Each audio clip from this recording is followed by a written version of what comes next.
তবে আমার ঈমান বলছে মেঘ আল্লাহই কাটিয়ে দেবে। কিন্তু তাদের আবহাওয়াতে আমাদের মতো দুর্বল মুসলমানদের জন্য বড় বিপদ। কিন্তু লক্ষ্য তাদের ইসলাম মুক্ত, কোরআনকে মিটানো, রাসূলের রেখে যাওয়া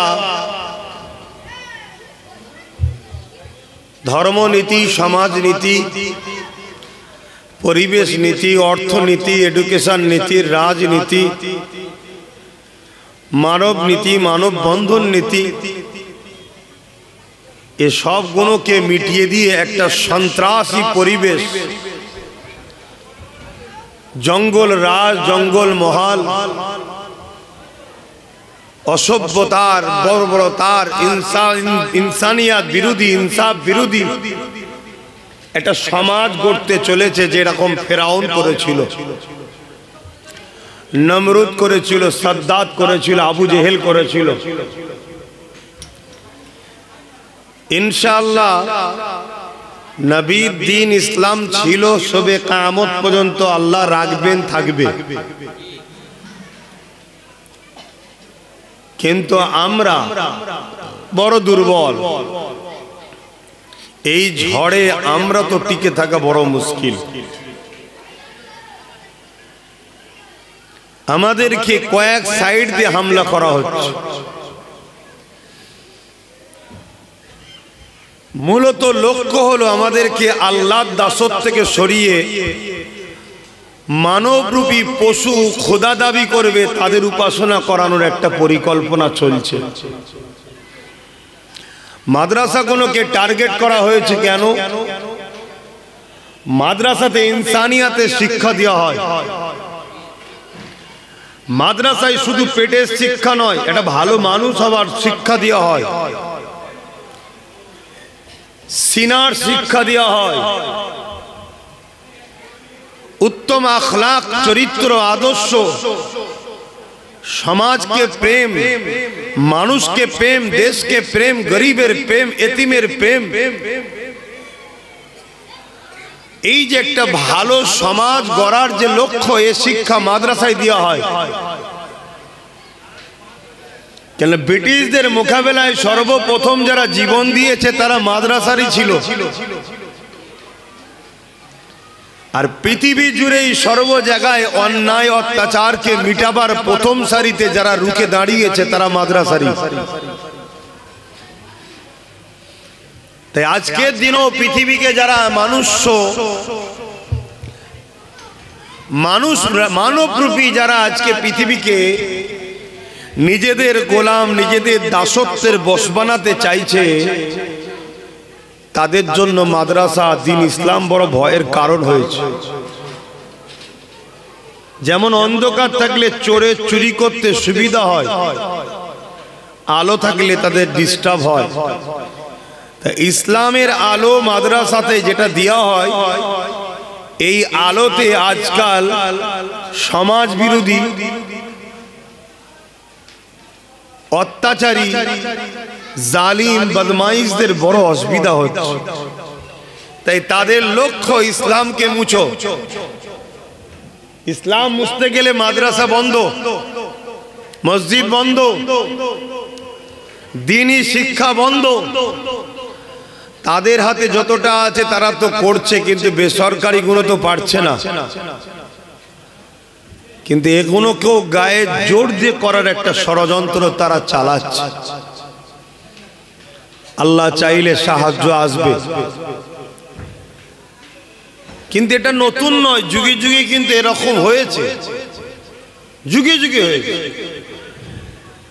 কিন্তু যুগে যুগে যারা ঢাল হয়ে দাঁড়িয়েছিল তাদের কাছে একটা পাওয়ার ছিল, যে পাওয়ারের জোরে তারা কিন্তু এই অপশক্তি, জালিমদের ঘরে সংখ্যা বেশি হলেও তাদেরকে পিছিয়ে দিয়েছে। ইসলামের ঝান্ডাকে আমাদের পর্যন্ত তারা পৌঁছে দিয়ে দায়িত্ব, কর্তব্য পালন করেছে। জোরে বলুন সুবহানাল্লাহ। কিন্তু আমাদের বাচ্চাদের কাছে আমরা ইসলামের ঝান্ডা পৌঁছাতে পারবো তো? আমাদের বাচ্চাদের কাছে আমরা দ্বীনি শিক্ষার আদর্শ রেখে যেতে পারবো তো?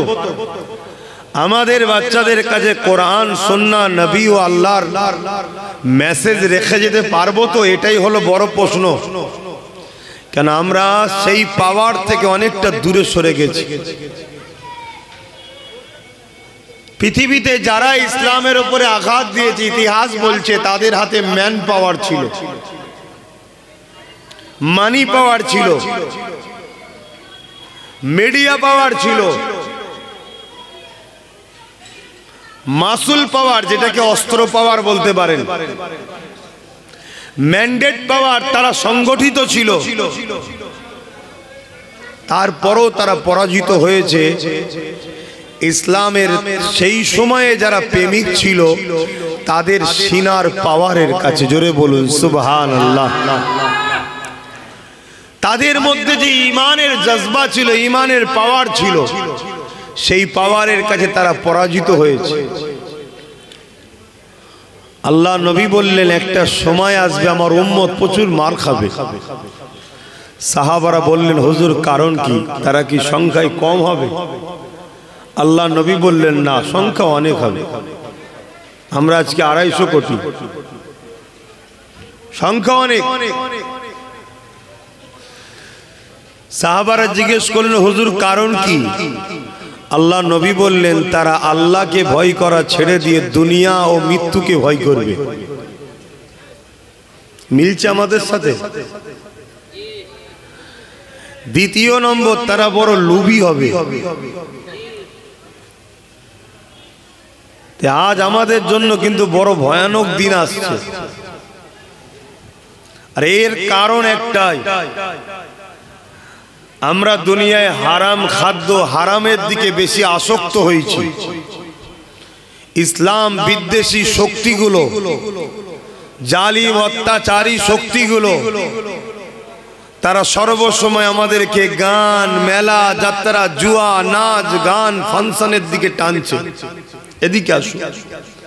এতে আমাদের ঈমান দুর্বল, দুনিয়ার মায়াজালে জড়িয়ে যাচ্ছি, আল্লাহর ভয় কেটে যাচ্ছে। কেন? তারা পড়েছে হাদিসটা, এই জাতকে মিটাতে গেলে এদের থেকে ঈমানের পাওয়ারকে বার করতে হবে, সিনার শক্তিকে বার করতে হবে।